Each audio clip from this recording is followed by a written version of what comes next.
Hey friends, it's Jessica from Three Rivers Homestead, and we've got some fun projects for you in this video. We are going to plant our garlic for the 2023 gardening season. We are going to can some apple butter, and the kids and I made some beeswax candles from our homegrown beeswax. And then on top of that, at the end of this video, I'm going to give you a pantry tour just of the things that we preserved this year. I'm not going to do a dried goods pantry tour quite yet. We'll do that a little closer to the Three Rivers Challenge. But my friend Chelsea from Little Mountain Ranch has a wonderful YouTube channel, and she asked me to participate in sharing my pantry today.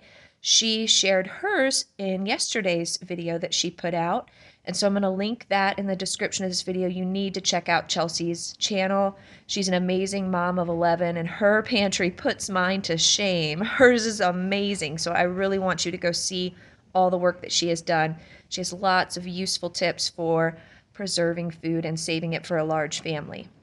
So at the end of the video, I'll share more about that. For now, let's get started with planting garlic. We plant music garlic, and it is a hardneck variety of garlic. There are two types of garlic, hardneck and softneck, and I'll explain the difference between those in just a second. But this is the type that we like to plant, and it's pretty easy to do. All you need to do to plant garlic is you have to take your bulbs here and separate out the cloves. Each individual clove is your garlic seed that will grow into a new bulb next year. So this bottom part here, that's where the roots will grow. So that goes down in your soil. So this is the bottom that goes down in the soil, and the pointy part is what faces the top. And that's where your greens will grow out of eventually. And like I said, each one of these is a seed. We are planting approximately 10 pounds of garlic on this day, and I have my lovely helpers here. My boys are helping me. Their pregnant mama needs all the help that she can get right now. So like I said, there are two types of garlic. There's hardneck and softneck. We prefer to plant hardneck because it produces scapes. Garlic scapes are a delicious treat in the spring. You guys have seen me preserve those in the past. I've talked about them before, and only hardneck varieties are going to give you those scapes. Hardneck varieties are also going to give you bigger cloves, but less of them on the bulb.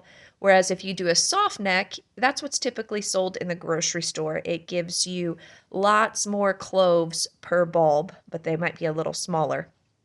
Soft necks are typically better for storage. That's why you find those in the grocery store. Those are the type that you can also braid to store. So it's just all a matter of preference. We like to plant music garlic. And all we do is we loosen up our soil and we plant our cloves approximately 4 inches apart in the soil. And it's that easy. We like to do it usually in October, toward the end of October, but this year it's unseasonably warm, and so we were able to do it this first week of November.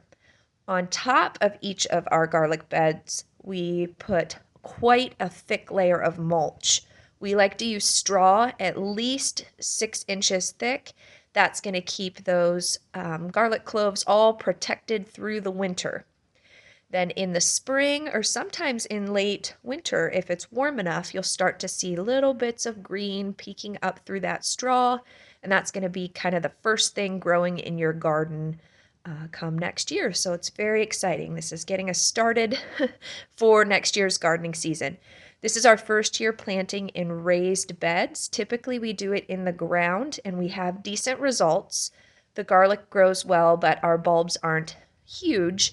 We're hoping we have better results with the raised beds, and I've gotten mixed feedback from friends on how that will work. Some people say that the garlic stays colder and can sometimes freeze in the raised beds. Other people have great results doing it in raised beds. So this is purely experimental. We will see how it goes. But we got 4 beds filled, and that was such a relief. This was our last big gardening chore of the year that needed to get done. You can see the rest of the garden is in a state of disarray, and I just do not have the energy this year to deal with it and do a lot of winterizing in the garden, so we're going to leave all of this for next year. There's still kale growing and green onions and chard and lots of goodies. You can see that kids are freely picking at it and eating it. But really, what we're going to do is just leave everything kind of as it is and deal with it next spring when I have a little more energy because I'm having a hard time moving around now at 8 months pregnant. And so I'm saving my energy for the projects that I need to get done inside the house. So, speaking of inside the house projects, now that the food preservation is sort of slowing down, the girls and I decided we wanted to make beeswax candles. It's that time of year where we want to light candles. It's getting darker earlier in the evening. Candles just give great ambiance. So here is some home rendered beeswax from our beehives. I don't talk about our bees quite often, but we do keep bees here on the homestead. I have this metal container that I use to melt down the wax. You can see it's been used before. Pretty much anything you use to melt your beeswax is going to be ruined. So dedicate it for that purpose solely. We just put it in the oven and let that melt. I buy these spools of wick from Hobby Lobby and they last forever. And then we just take our containers, and once our wax is completely melted in the oven, all we have to do is pour it into the containers like this and keep that wick in place while it cools and hardens. And when it's all done, we have a lovely candle. And the girls were very excited about helping me with this on this day. They love candles as much as I do. Maybe it's just a girl thing. I don't know. I am extremely sensitive to fragrances. They make me almost feel like I have an asthmatic reaction and I get really strong headaches. So we cannot burn candles or use, like plug-ins that give off fragrance in our house. The only candles I'll burn are either beeswax or tallow candles. I don't add any essential oils or anything to them. I find that the beeswax candles smell amazing just the way they are. They kind of give off that honey scent. I don't know, it just reminds me of being around my beehives in the summer, and I think it's a lovely smell. Very pure and healthy for us to be breathing in when we're all cooped up this winter inside the airtight house. Hopefully, in a couple weeks, the girls and I can do another beeswax candle project. We're going to make some taper candles. To do that, we would melt the wax in the same way and then dip the wick in until the taper is the size that we want it to be. And I love winter for that. It's a time of year where the food preservation is done and we have more time to explore these other fun projects using some of the things around our homestead. We'll do some tallow candles too and some soap making and things, and I'll take you guys along on those processes.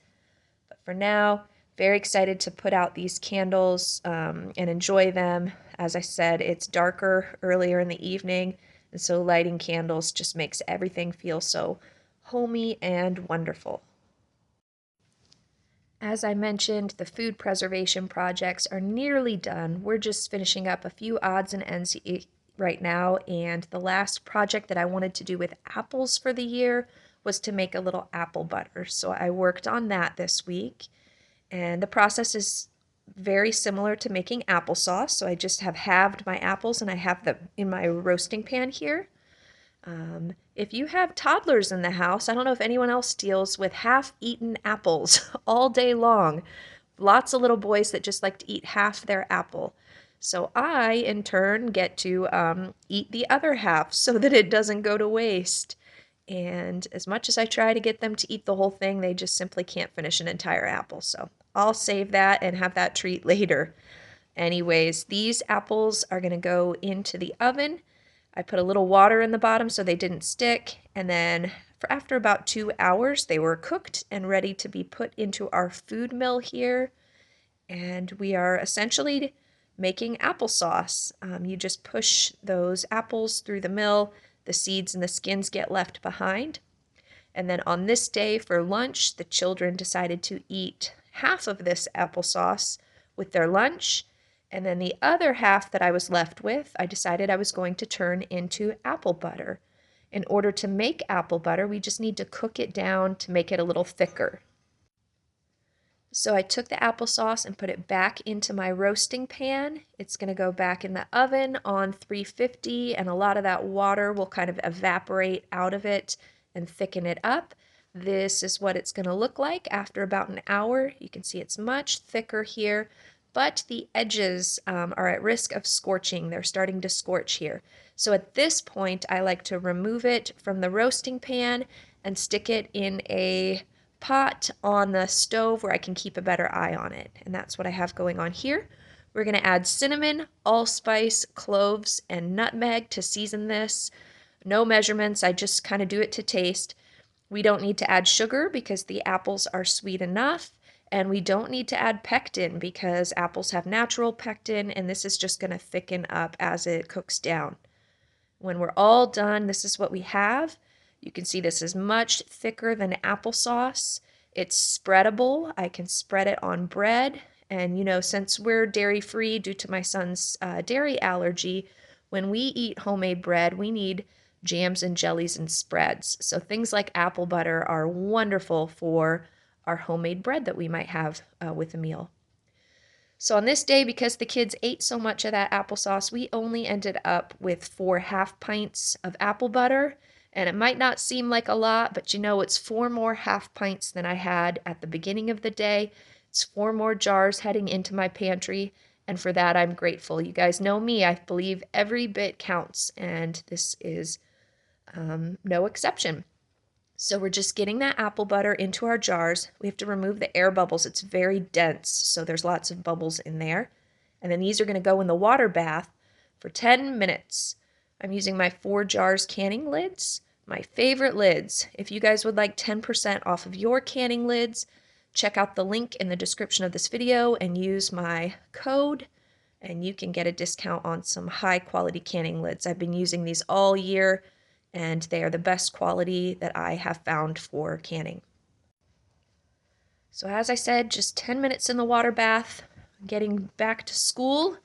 And you guys, I am in baby mode. I've been nesting all week, working on organizing and cleaning the house, and just trying to switch my mind over from gardening and canning to now preparing for the baby who could come as soon as a couple weeks from now. And you guys want to hear the baby? Let's listen.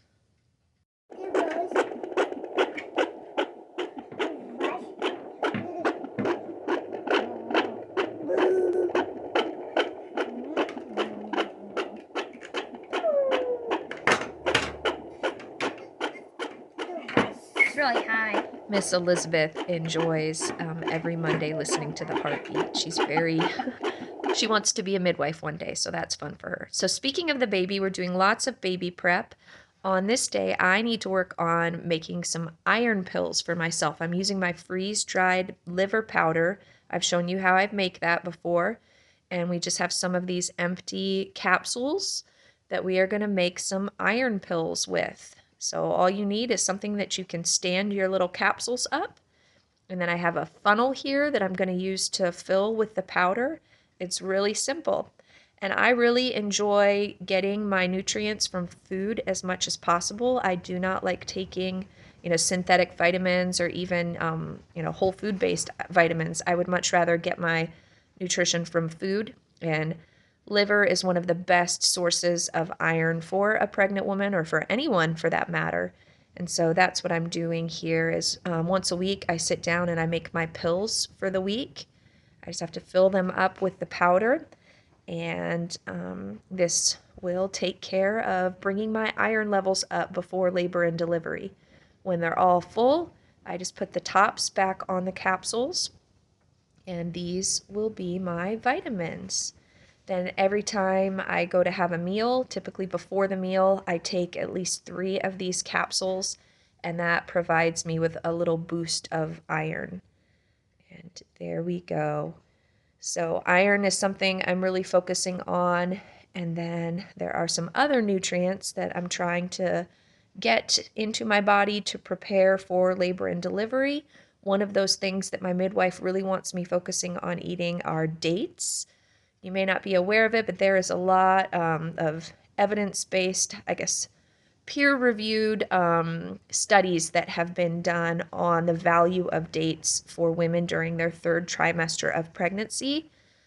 These studies show that women who consume a minimum of 3 dates a day through the 3rd trimester tend to have better labor outcomes, less intervention is needed, their membranes stay intact longer, Labor times can be shortened. Just overall, it leads to better labor outcomes. And so I'm all about trying to make the labor process as easy as possible for myself.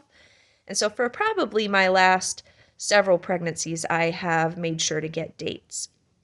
I don't really use a specific recipe for this particular use of dates. You can see that what I'm doing is pitting the dates, getting the pit out of them, and just kind of filling my food processor. And by the way, I'm going to link some studies on dates for you in the description of this video if you are skeptical. I'd like to show you that. So to the dates, I am adding some white chocolate chips and some cacao powder. You could add anything you want here. You could add shredded coconut. I'm adding sun butter. You could add peanut butter or cashew butter. You could add any kind of dried fruit that you want. I'm going to do freeze-dried blueberries here, but you could do raisins or craisins, any freeze-dried fruit. You could add nuts, like cashews or almonds, just anything you want to make these little date bites. And we're going to put the lid on.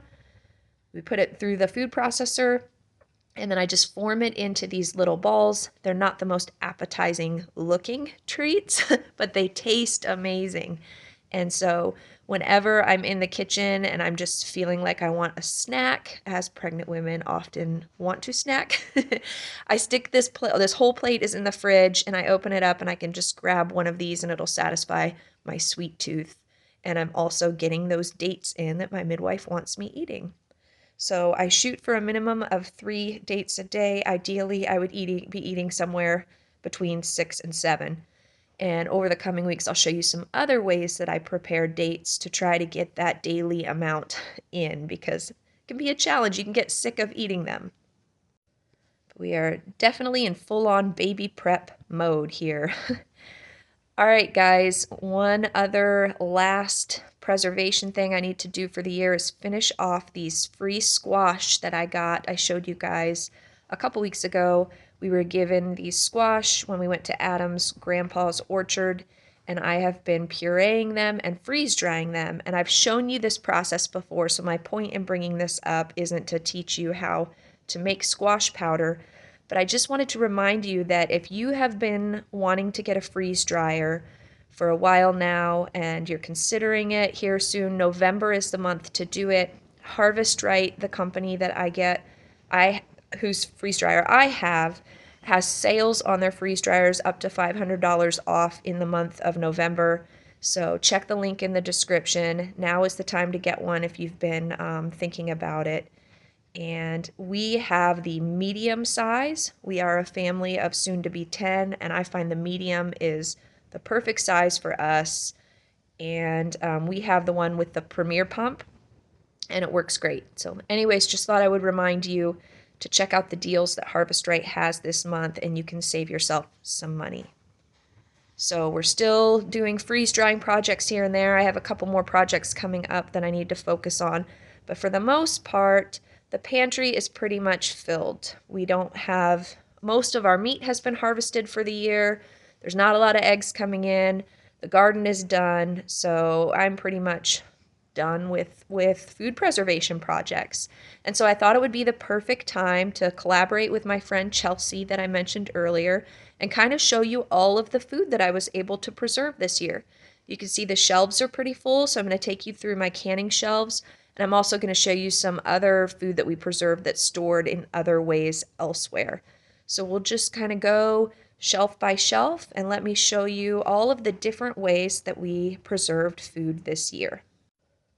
All right, starting in the top here, this is cranberry juice. And if you guys check my canning playlist, you're going to see all the videos that show how I do all of these various foods.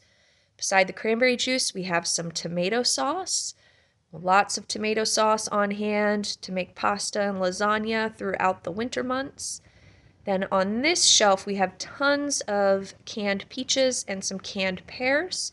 The kids typically eat these as snacks. We also use the fruit for fruit cobbler, and the juice will be used to make Jell-O from those jars. We don't waste anything. And then down here, all of these are pints of different freeze-dried herbs, things like basil and rosemary, and what else do I have? Just all of the herbs that we grew in the garden this year. Some squash powder back there. Here we have some dried cayenne peppers. There's lots of kale, elderberries. We have celery here, green peppers, lots of okra because I like to use okra in soup. That's my favorite way to preserve it, is to dry it to use in soups. More celery here. In fact, most of these vegetables, the purpose for freeze drying them is so that they end up in soup. There is some pints of sweet corn. We have some freeze-dried bananas for snacking. We have cubed squash back there that is freeze-dried, tomato slices, carrots, squash powder, freeze-dried grape tomatoes. And then up here I have freeze-dried calendula flowers to use for calendula tea. It's a very healthy tea for you. And then we have sliced watermelon for snacking. So those are just the pints, and that shelf is completely full. Here are all the quarts. You can see how deep this is. So there's a lot of freeze-dried stuff here. We have, most of this is celery. There's kale and chard, a lot of that. We have parsley here. Tons of greens freeze-dried. Green beans. I did quite a bit of zucchini and some cucumbers. The zucchini will be rehydrated and the slices will be put in lasagna. That'll be delicious this winter. Sweet corn, there's a lot of that. You can see this one's half full. I've already been adding sweet corn to our soups. That's an easy way to do it. Bananas for snacking we've been digging into. Peach slices. Oops, there's a jar of canned pumpkin there. I must have needed a spot and found one right there. Freeze-dried shredded carrot. Those are for making carrot muffins and carrot cake. Tomatoes and okra. And then more watermelon slices. So all of this freeze-dried stuff will either be added to soups, it's for snacking and eating raw, or this stuff can be powdered down and added to things like smoothies, or I can throw it into baked goods for extra nutrition. Just a huge blessing to have these couple of shelves full of tons of freeze-dried produce that we were able to put away this year. All right, let's move on to the next shelf. We've got some pints here. These are all barbecue sauce. We have some pints of tomato sauce. Here we have taco sauce. And then the bright orange here is cayenne hot sauce that's left over from last year.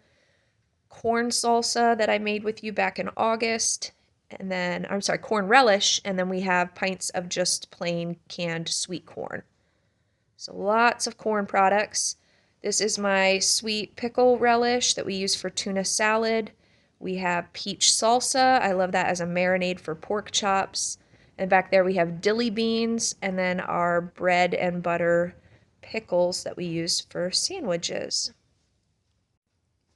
The next shelf is all quarts, and we have canned potatoes. I use those for potato salad. Canned carrots. Here is canned sweet potato.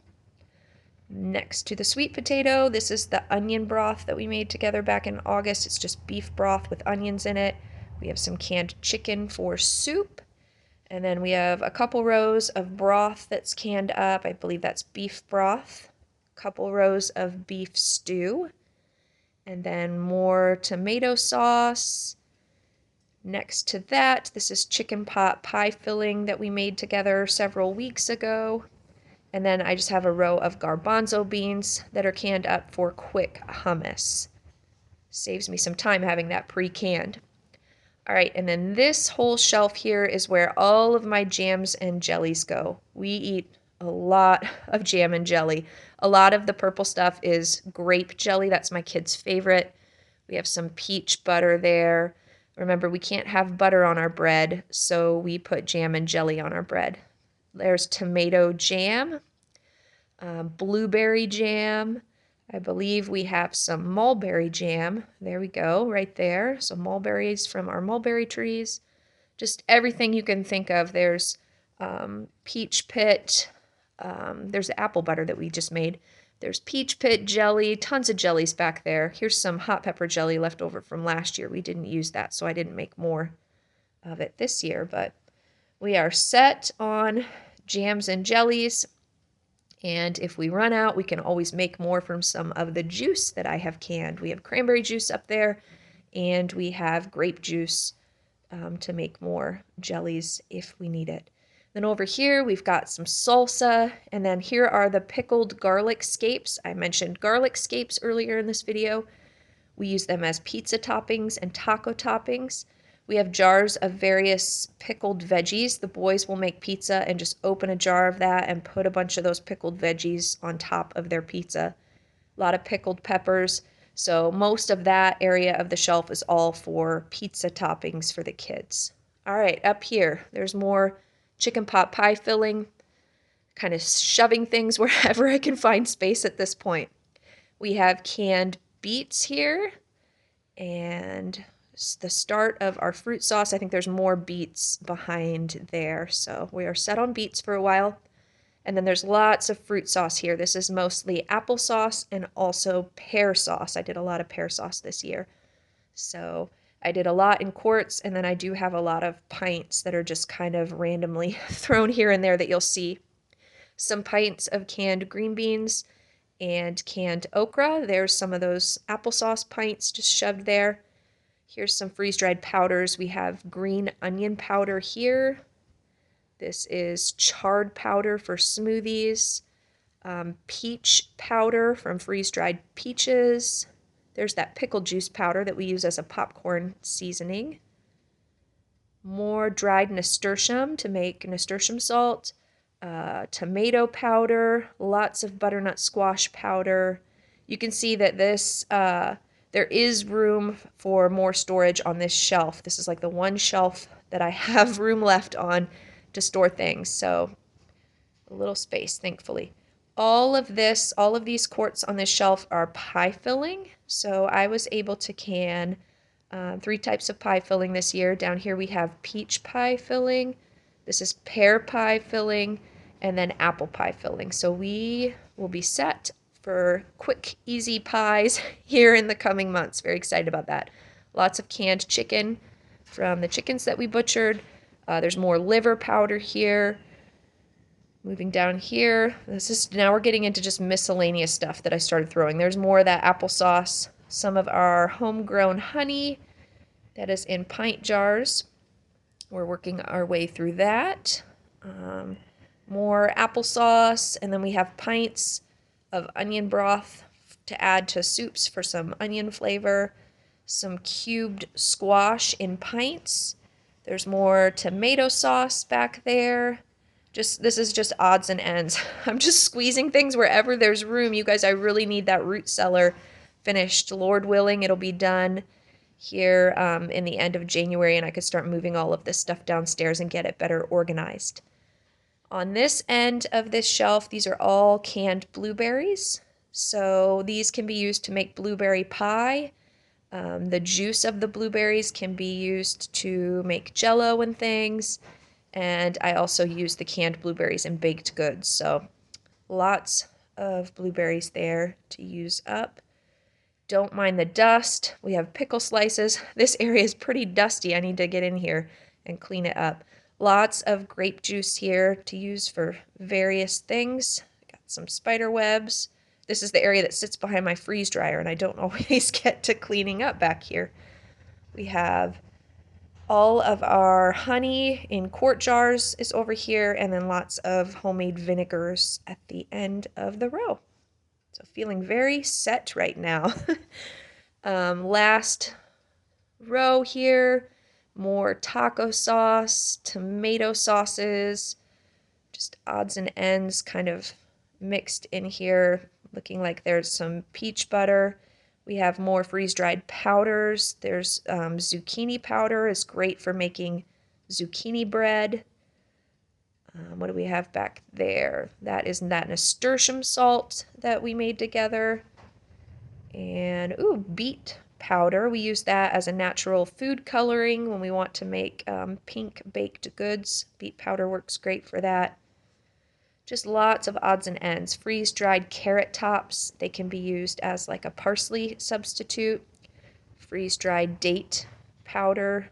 Those are a really good snack. So, and then we are just running out of space. This is my dried goods shelf that I'm kind of filling up with quarts because I don't have any more room. Here's some of that chili that I showed you how to make a couple weeks ago. There's white chicken chili in here, canned cubed pumpkin. Yep, definitely need that root cellar. Next year, this will look entirely different and be way organized. I even have to use the tops of my cabinets here. There's my vinegars that are fermenting.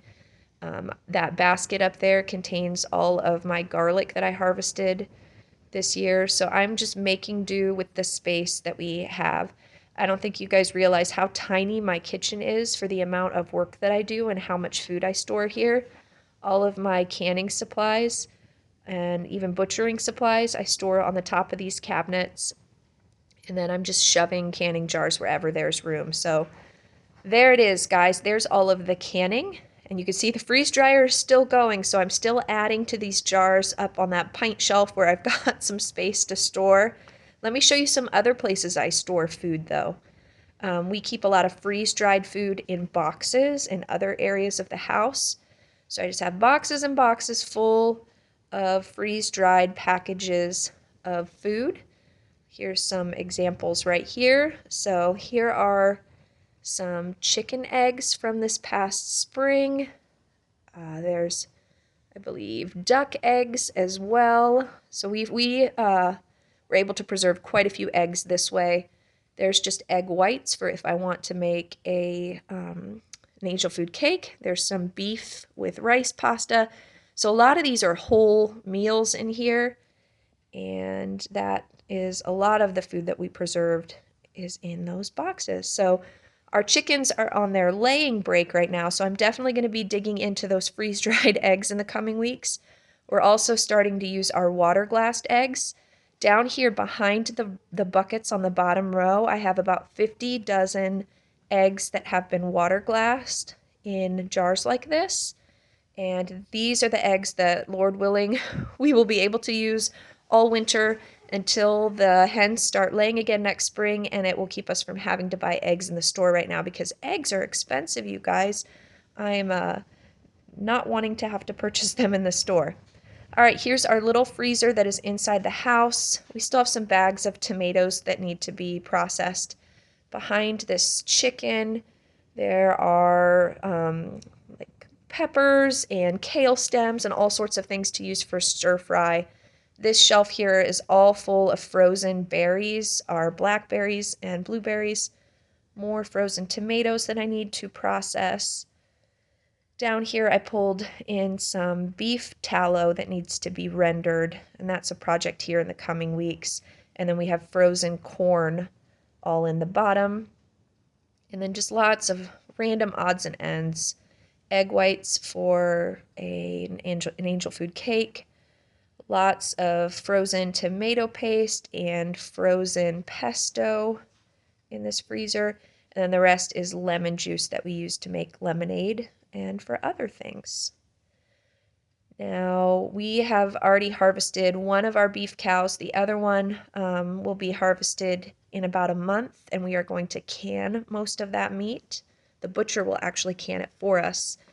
But we also have the 3 pigs that are friend raised for us and all of the chickens and ducks that we processed this year. So we are feeling very set heading into winter.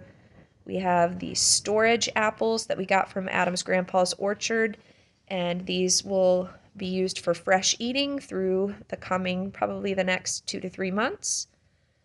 And that's about it. That's what we stored that we grew ourselves in the months of January and February. You guys know that I do a pantry challenge every year where I don't go to the grocery store. And so prior to that challenge, I go through and I organize and assess all of the dried goods in my pantry. And I will take you on a tour of all of the dried goods at that point. But right now, my energy is limited and I didn't have time to organize that area before this tour. So you just see there's all of the dried goods there and in the buckets down below. So I'll show you what's in all of that later on.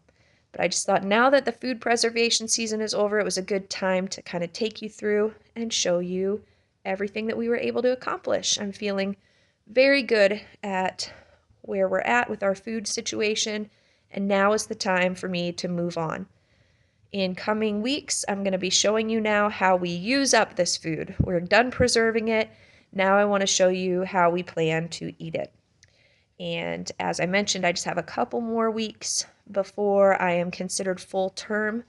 I have had one baby at 37 weeks, and so I need to be prepared for that to happen potentially in 2 weeks.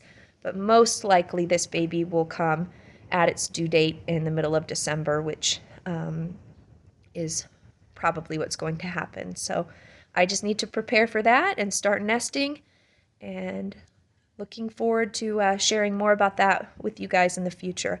I hope you enjoyed this video, and I hope you had a great week. We'll see you next week, friends. Bye.